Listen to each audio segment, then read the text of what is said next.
Más tarde o más temprano, todos los seres humanos experimentan tormentas en sus vidas.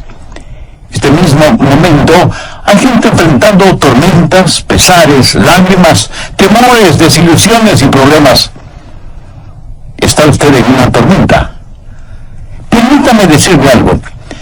Dios necesariamente no le sacará de esa tormenta, pero escúcheme, Dios le dará paz en medio de su tormenta. Eso es lo que la palabra de Dios enseña. Por favor, tome la palabra de Dios y busque Juan, capítulo 6. En unos momentos vamos a empezar a leer en el versículo 16. Vamos a estar hablando un poco de los problemas, pesares, dolores, desilusiones, lo que llamaríamos las tormentas de la vida.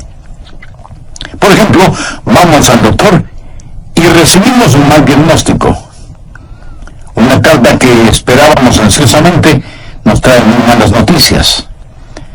No sabemos qué nos dirán en la próxima llamada telefónica, y así por el estilo.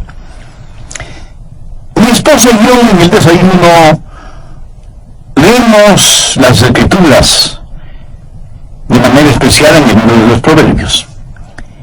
Y leímos el siguiente, Proverbios 27:1.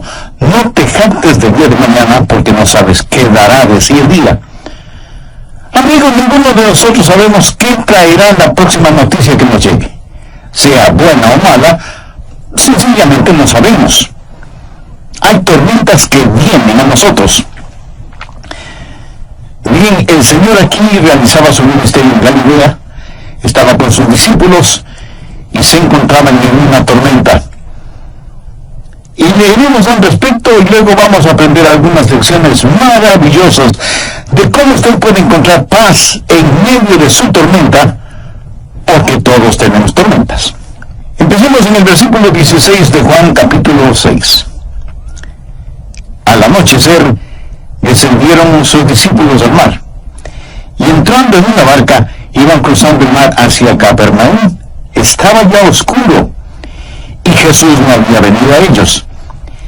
Y se levantaba en el mar un gran viento que soplaba. Cuando habían remado como 25 o 30 estadios, vieron a Jesús que andaba sobre el mar, y se acercaba a la barca, y tuvieron miedo. Mas él les dijo: yo soy, no temáis. Por favor, subraye esa última frase, no temáis. ¿Sabe? Unas 365 veces en la Biblia, una por cada día del año, Dios nos ha dicho que no tengamos miedo. De una u otra manera, Él dijo, no tengan miedo, o no temáis. 365 veces Él nos dice que no temamos. El diablo es el ministro siniestro del miedo, pero nuestro Señor nos dice que no temamos. Ahora recuerde, los discípulos estaban en medio de una tormenta y Él les dice, yo soy, no temáis. Ellos entonces con gusto le recibieron en la barca, la cual llegó enseguida a la tierra donde iban. En nuestras jornadas a Israel, he ido a Israel muchas veces, lo que más disfruto, lo más deleitable, es sentarme al crepúsculo a la orilla del mar de Galilea. Casi es hipnotizante, es como un sueño. ¡Qué tranquilidad! Usted casi se intoxica con la belleza del paisaje al ponerse el sol en el mar de Galilea, en las alturas de Golán. Y al otro lado del mar, desde Tiberias, donde todo se pone color rosado, usted se sienta allí, escuchando los pájaros que anidan en los árboles. Creo que el mar de Galilea es uno de los cuerpos de agua más bellos sobre la tierra. Los rabinos antiguos decían que después que Dios creó todos los otros mares, entonces Él creó el de Galilea, solo para Él. Bien, pongamos el trasfondo para este pasaje de la Escritura. Ha sido un hermoso día. Jesús ha estado con sus discípulos enseñándoles y había realizado el milagro de alimentar a más de 5,000 personas. Los discípulos no solo estaban llenos de alimento físico, sino que también estaban llenos de éxito, de conocimiento, de confianza. Había sido un estupendo día y la noche era hermosa. Tal vez como la noche que describí hace algunos minutos, cuando uno se sienta satisfecho a contemplar la luna, luciendo como una gardenia en la solapa de la noche. Y había una leve brisa suave como el suspiro de un bebé, acariciando sus mejillas. Y los discípulos, experimentados hombres de mar, suben a su barco para cruzar hasta el otro lado del mar, regocijándose de tan estupendo día. Y entonces sucedió así. De repente, el viento comenzó a soplar. Las nubes cubrieron la luna y las estrellas, y el viento estaba soplando más y más fuerte. Las olas comienzan a levantarse amenazadoras, y el agua del mar comienza a llenar el barco, y ahora ellos se encuentran en medio del mar. Oscurece, y el viento es contrario a ellos, y no pueden ni siquiera ver sus manos frente a sus rostros. Y el mar de Galilea, que había estado tranquilo como un lago dormido, ahora se ha convertido en una peligrosa y mortal trampa. Y estos experimentados marineros se llenan de temor. Hacen un esfuerzo con los remos. Están ya muy lejos de la playa como para nadar. Las olas rugen y ellos están seguros que van a naufragar. ¿Y dónde está Jesús? ¿Por qué no había venido con ellos? ¿Por qué los había olvidado? Y de pronto lo ven caminando sobre las aguas, pero eso no les causa ninguna alegría. Ahora el temor se transforma en terror. ¿Qué es lo que está sobre las aguas? ¿Es un monstruo marino? ¿Es un fantasma? Y entonces le reconocen, es Jesús, y caminando sobre las aguas. Y Él les habla y les dice, no temáis. En el Evangelio de Mateo dice, tened ánimo, soy yo, no temáis. Y ellos lo recibieron en el barco, y cuando así lo hicieron, observe esto, cuando así lo hicieron, de inmediato se encontraron en la playa. Ahora quiero darles 6 principios. Por favor, anótelos. Esto es lo que usted puede decir cuando está en una tormenta. Primero, estoy gobernado por su providencia. Lo que le sucedió a estas personas aquel día no fue ninguna coincidencia, no fue un error, ni era algo que debía haberse evitado. La tormenta sencillamente no tomó a Jesús por sorpresa. Amigos, si Jesucristo puede caminar sobre el agua, Jesucristo puede ciertamente pronosticar y prever el tiempo. Esto no fue incidental, fue providencial. Ponga al margen Mateo capítulo 14 y versículo 22. La Biblia dice, enseguida Jesús hizo a sus discípulos entrar en la barca. Él les dijo, ustedes deben hacerlo. Era Jesús quien los envió a esa tormenta. Puede ser que Dios ha diseñado su tormenta. Dios ha diseñado su tormenta, y si Él no la ha diseñado, escuche, si Él no la ha diseñado, Él ciertamente la ha permitido, porque nuestro Dios está en control de todo. Estuve leyendo el Salmo 107, los versos 24 y 25. Dicen, ellos han visto las obras de Jehová y sus maravillas en las profundidades, porque habló e hizo levantar un viento tempestuoso que encrespa sus ondas. ¿Lo ve? Es Dios quien controla los vientos y las olas. Él es quien causa que las tormentas lleguen. Mira, es una teología vacía el decir que si estamos en la voluntad de Dios, vamos a navegar apaciblemente por el mar de la vida, que no tendremos enfermedades, ni penas, ni desilusiones, ni separación, que no habrá muerte en nuestra familia, que no habrá problemas. Como algunos charlatanes lo dicen en televisión, esté bien con Dios, cree en Dios. envíeme una ofrenda generosa y nunca se enfermará. Todo le saldrá muy bien. Este es el evangelio de la prosperidad, de los carros de lujo, de la tranquilidad financiera. Amigo, hay una palabra muy castiza que describe eso: engaño. Escuche, vamos a tener dificultades, y lo primero que usted puede decir cuando la dificultad llegue es que la providencia de Dios está sobre todo. Soy gobernado por su providencia. El plan maravilloso de Dios está en efecto, lo que llamamos la providencia de Dios. Ahora, recuerde, Jesús hizo que se embarcaran hacia la tormenta. Ellos estaban en esa tormenta debido a la providencia de Dios. Lo segundo que usted puede decir es, número 2, estoy creciendo por su plan. El plan de Dios es no complacerle. El plan de Dios es ensancharle. Ponga en su margen Salmo 4, versículo 1. Cuando estaba en angustia, tú me hiciste ensanchar. ¿Lo escuchó?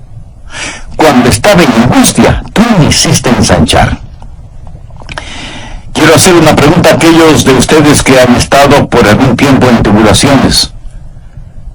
¿Cuándo ha crecido más? ¿Cuando todo estaba bien y navegaba calmadamente? ¿O cuando llegó la tormenta?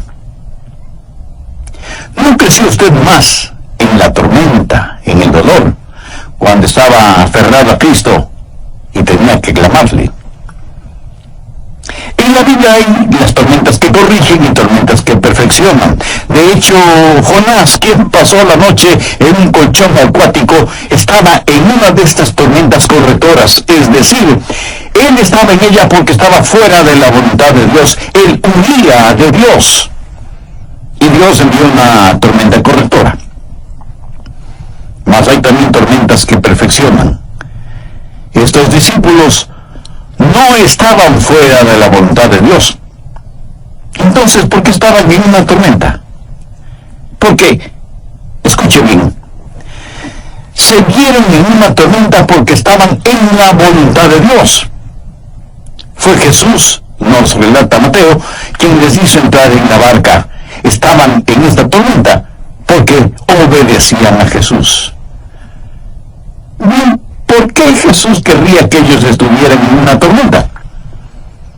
Porque Él quería que ellos crecieran. A menudo he compartido estas palabras. Desconozco el autor.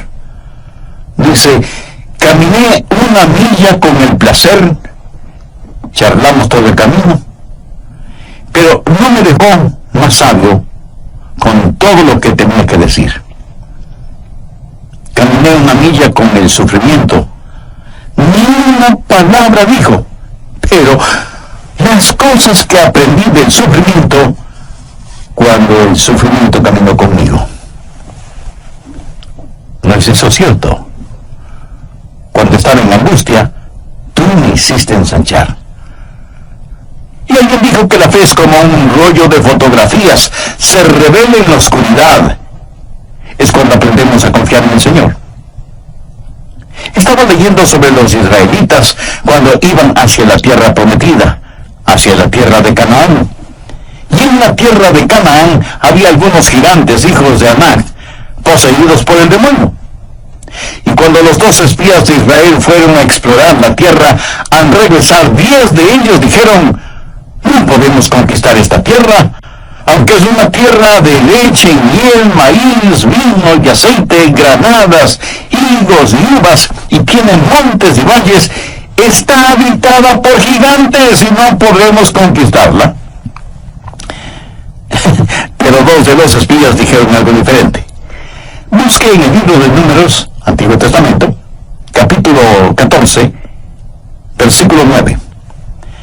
Por tanto, no seáis rebeldes contra Jehová, ni temáis al pueblo de esta tierra. Ahora, escuchen lo siguiente. Porque nosotros los comeremos como pan. Su amparo se ha apartado de ellos, y con nosotros está Jehová, no los temáis. En En otras palabras, ellos dijeron, miren, conquistar a esta gente será fácil, será como comer pan, no debemos tenerles miedo. ¿Para qué comemos pan? Pues para tener fortaleza. Crecemos comiendo pan. Es el pan el que nos da energía. Es el pan el sustento de la vida. ¿Qué es lo que Dios les estaba diciendo? Estas cosas que parecen serán su problema, serán su alimento. Amigo, usted crece cuando se alimenta de estos problemas. Verá, lo que nuestro Señor buscaba no eran debiluchos como discípulos. Él quería que crecieran y permitió que estuvieran en una tormenta para ensancharlos. Recuerde que usted es gobernado por su providencia cuando está en una tormenta. Él gobierna sobre todo. Y usted está creciendo por su plan. Y es en una tormenta que usted va a crecer y llegar a ser más y más como el Señor Jesucristo. Usted dirá, pastor, no poseo lo que se requiere para crecer cuando estoy en una tormenta. Correcto, no lo posee. Por eso veamos el siguiente punto, número 3. Estoy favorecido por sus oraciones. Por favor, mire el versículo 17. Y entrando en una barca iban cruzando el mar hacia Capernaum. Estaba ya oscuro y Jesús no había venido a ellos. Ellos se preguntaban, ¿dónde está Jesús? Ya había oscurecido y él no ha venido. ¿Por qué él no había venido? Bien, él hacía otra cosa. ¿Qué es lo que estaba haciendo? Él oraba. Él estaba en la cima de la montaña orando. Anota el margen Mateo 14, porque esta historia es relatada de diversas formas en los diferentes evangelios. Y la Biblia dice en el versículo 23, despedida la multitud, subió al monte a orar aparte. Escuche, no piense que él le desampara solo porque no puede verlo cuando está en la tormenta. Él quizás no estará con usted en forma corporal, pero él está muy consciente de usted. Amo esa canción que dice, así como sus ojos miran al gorrión, sé que él me mira. Permítame darle otro versículo tomado de los otros evangelios. Anótelo, por favor. Marcos capítulo 6, empezando en el versículo 47. Y al venir la noche, la barca estaba en medio del mar, y él solo en tierra. Ahora presta atención a lo siguiente. Y viéndoles remar con gran fatiga, quiere decir que él los estaba observando. ¿Sabe usted que él lo ve a usted ahora mismo? Usted dirá, él no sabe dónde estoy. Él no está al tanto de mis dificultades. ¿Por qué está él tan lejos? ¿Por qué estoy yo en la tormenta y él en la orilla? Amigo, él está allí orando por usted. Él se apartó a un monte para orar. Él está allí en el monte mirando hacia abajo. Él ve a través de la oscuridad. Ellos no podían verle, mas él sí. ¿Y qué estaba haciendo? Él estaba orando. Desea un pensamiento bendito. Permítame compartirlo. Usted está en la lista de oración de Jesús. Usted está en la lista de oración de Jesús. No hay nada más consolador para mí que alguien me diga que está orando por mí. Hace algún tiempo fui a recibir a una persona en el aeropuerto. Yo no estaba ni siquiera seguro de que él supiera mi nombre. Él es un estupendo maestro bíblico. Y cuando me vio, me abrazó y me dijo, Adrián, oré por ti esta mañana. Un poco sorprendido, yo le dije, eso es maravilloso. Y él añadió, Adrián, yo oro por ti cada mañana, todos los días. ¿Sabe? Eso me conmovió profundamente. Hay millones de personas en esta tierra, hay gente por la que nunca nadie ha orado. Si usted está en la lista de oración de alguien, usted es muy bendecido. Y le puedo asegurar que usted está en la lista. Y empecé a compartir en el programa anterior 6 principios básicos que puede decirlos cuando enfrenta una tormenta. Primero, estoy gobernado por su providencia. Segundo, estoy creciendo por su plan. Tercero, estoy favorecido por sus oraciones. La Biblia dice que él, o sea, el Señor Jesús, vive para interceder por nosotros. Hebreos 7:25.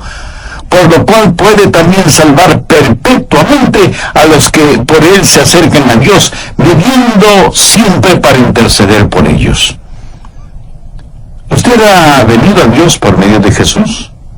Entonces, está en su lista de oración. ¿Y qué está haciendo? Escuche, el trabajo terminado de Jesús es el Calvario. El trabajo no terminado de Jesús es su ministerio de oración. Así que estoy gobernado por su providencia, estoy creciendo de acuerdo a su plan y soy bendecido por sus oraciones. No solo favorecido por sus oraciones, sino también estoy animado por su presencia. Él vendrá. Mire por favor nuevamente Juan 6, el versículo 20. Mas él les dijo, yo soy, no temáis. Y en Mateo, él les dice que tengan ánimo. Mateo 14, versículo 27. Pero enseguida Jesús les habló diciendo, tened ánimo, yo soy, no temáis. Puedo ver a estos discípulos con el sudor en sus frentes y sus rostros reflejando el temor, sus manos ceñidas a los remos, fatigados con dolor de espalda, remando y remando. Pedro grita, más fuerte, que nos vamos a hundir. Y Tomás dice, no creo que vayamos a lograrlo, vamos a naufragar. Y entonces ellos ven a Jesús. Le pregunto, ¿por qué Cristo no llegó antes? ¿Por qué esperó? Sabía que Él se esperó allí por mucho tiempo. Si usted mira la historia, se dará cuenta que ellos estuvieron en alta mar durante varias agonizantes horas. Y aquí se encontraban en la hora más oscura de la noche. Y Mateo relata que Jesús llegó en la cuarta vigilia de la noche. Eso es entre las 3 y las 6 de la mañana, la hora más oscura. Durante largas y agonizantes horas, parecía que Él se hubiera olvidado de ellos. Y no fue que Jesús se había olvidado de ellos, realmente fueron los discípulos quienes se habían olvidado de Jesús. ¿Sabe? Jesús acababa de realizar un milagro. Si usted lee la historia en el 6º capítulo de Juan, se dará cuenta que Jesús había alimentado a unas 5,000 personas. Note por favor el versículo 12. Y cuando se hubieron saciado, dijo a sus discípulos, recoged los pedazos que sobran para que no se pierda nada. Recogieron pues y llenaron 12 cestas de pedazos. Bien, ¿por qué llenaron 12 cestas? ¿Cuántos discípulos? 12 discípulos. Bien, y les dijo, ahora recojan todo, recojan los pedazos que sobraron. Cada discípulo tenía una cesta de pan al lado de sus pies. En esa barca hay unas cestas de pan. Él acababa de llevar a cabo un milagro y ahora ahí están ellos llenos de temor. Y pensaban, ¿por qué Jesús se ha olvidado de nosotros? Ellos se habían olvidado de Jesús. Ellos se olvidaron de lo que Jesús había hecho. ¿Acaso no tendemos a hacer eso? Es decir, ¿cuántas veces nuestro Señor nos ha liberado, realizando milagros para nosotros, pero nosotros nos hemos olvidado de Él? Lo que ellos debieron haber hecho era, recuerde, lo que Pablo enseñó en 1 Tesalonicenses capítulo 5, verso 18. Dad gracias en todo, porque esta es la voluntad de Dios para con vosotros en Cristo Jesús. Pero nuestro Señor esperó. ¿Por qué esperó? Bueno, su espera, su retraso antes de llegar a ellos fue estratégico y deliberado. Por favor, anote este versículo, Isaías capítulo 30, versículo 18. Por tanto, Jehová esperará para tener piedad de vosotros. ¿No es este versículo estupendo? Por tanto, Jehová esperará, no para ser cruel con usted, sino para tener piedad de vosotros, y por tanto será exaltado. Dios está en el negocio de hacer gloria para sí. Será exaltado teniendo de vosotros misericordia, porque Jehová es Dios justo. Eso significa discernimiento. Él no solo sabe lo que usted quiere, Él sabe lo que usted necesita. Y entonces dice, bienaventurados todos los que confían en Él. Dios espera. Usted necesita esperar.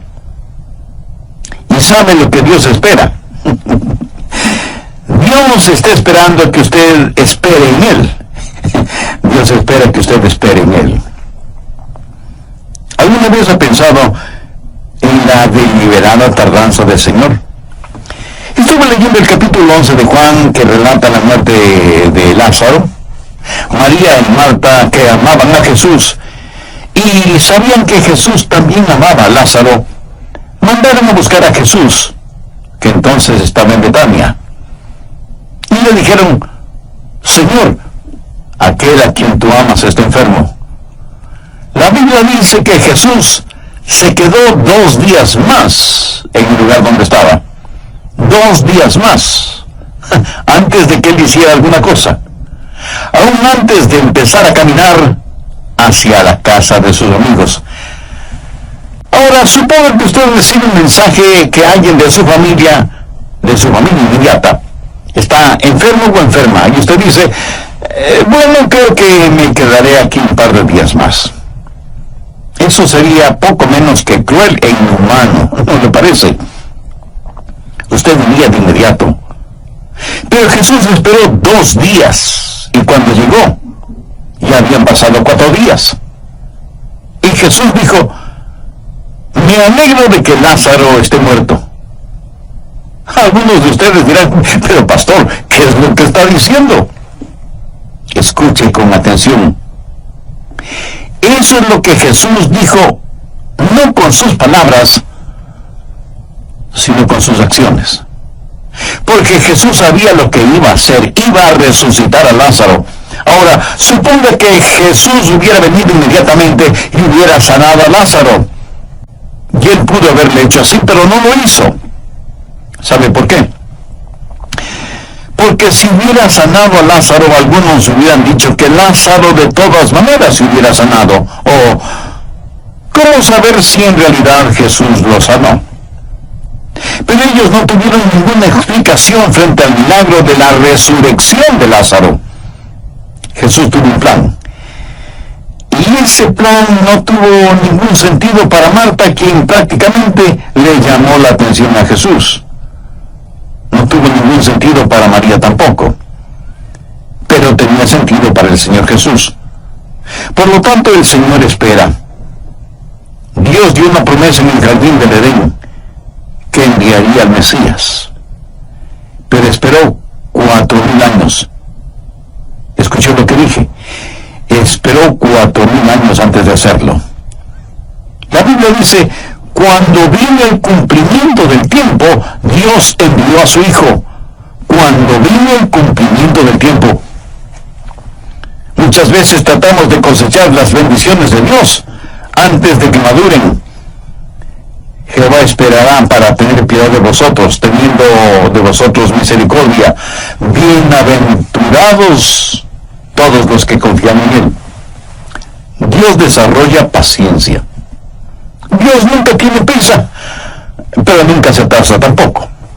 Habacuc 2, versículo 3 dice, aunque la visión tardará aún por un tiempo, mas se apresura hacia el fin, y no mentirá.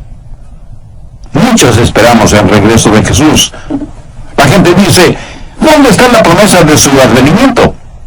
Porque desde el día en que los padres durmieron, todas las cosas permanecen así como desde el principio de la creación. Anótelo simple y llanamente. Él está por venir. Él viene.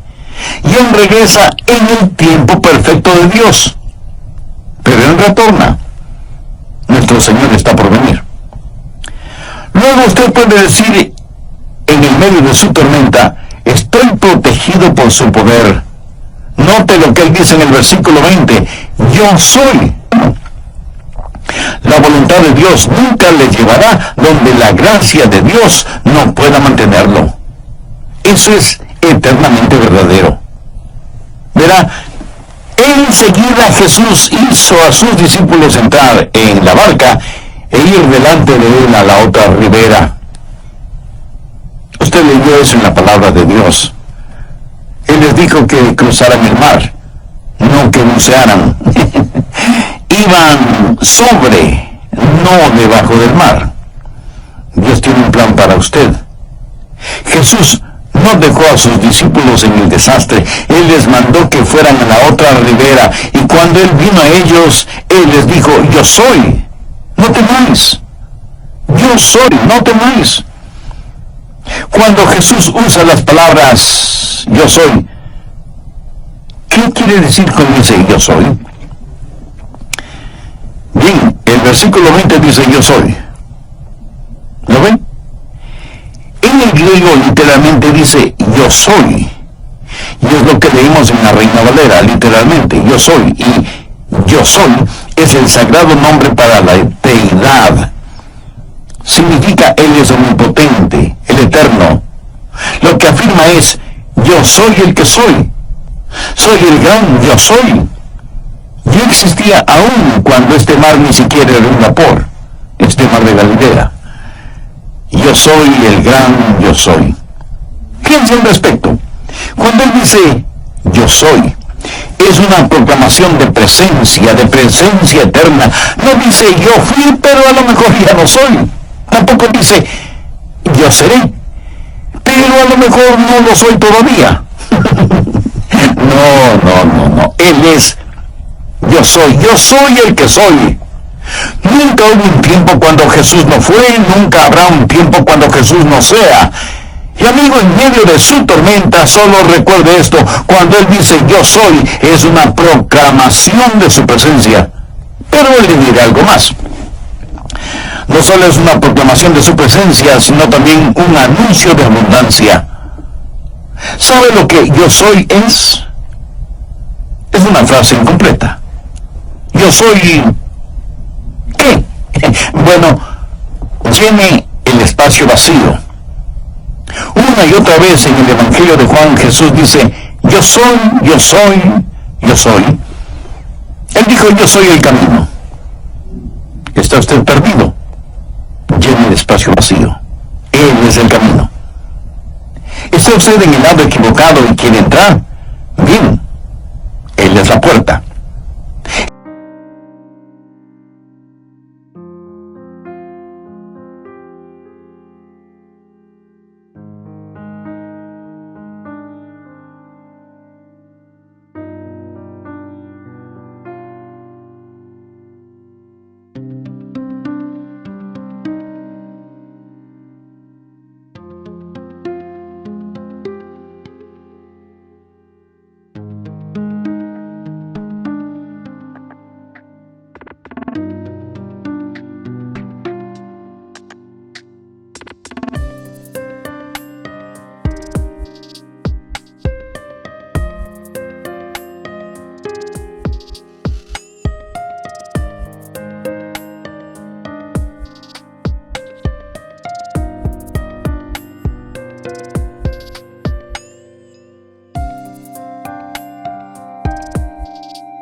Está padeciendo hambre, Él es el pan de vida.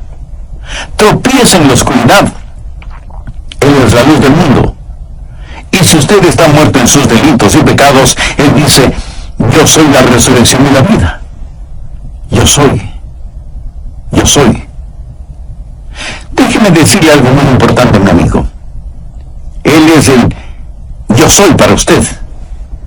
Y usted solo tiene que llenar los espacios vacíos. Yo no sé de sus problemas, desconozco sus necesidades, pero sí sé cuál es la respuesta, y su nombre es Jesús. Jesús es todo lo que este mundo necesita hoy. Y mi consejo para usted en medio de la tormenta es que vea a Jesús, el gran yo soy, y lo vea caminando sobre el agua, puesto que lo que parecía iba a estar por encima de su cabeza, ya estaba bajo sus pies. Estaba bajo sus pies. Y usted está sentado en las alturas con Él, y no puede ahogarse con su cabeza fuera del agua. Usted está sentado en las alturas con el Señor Jesucristo. Él es el gran yo soy, y puede notarlo. Está protegido por su poder. Y el último punto.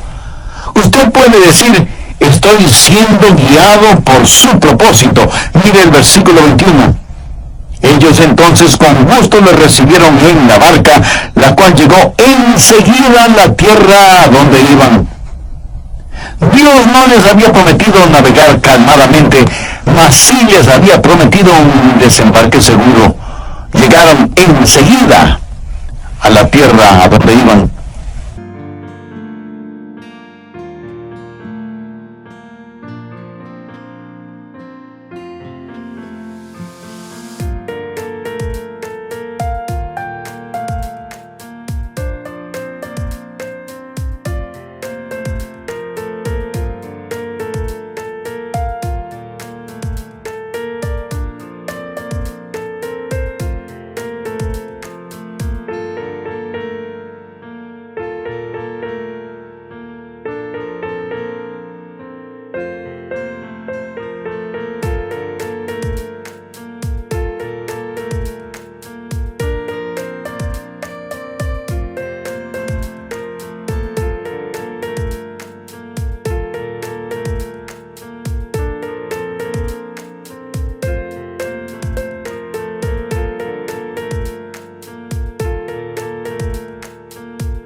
Verán, su destino ya está determinado. Tiempo y espacio no son ningún impedimento para el Señor Jesucristo.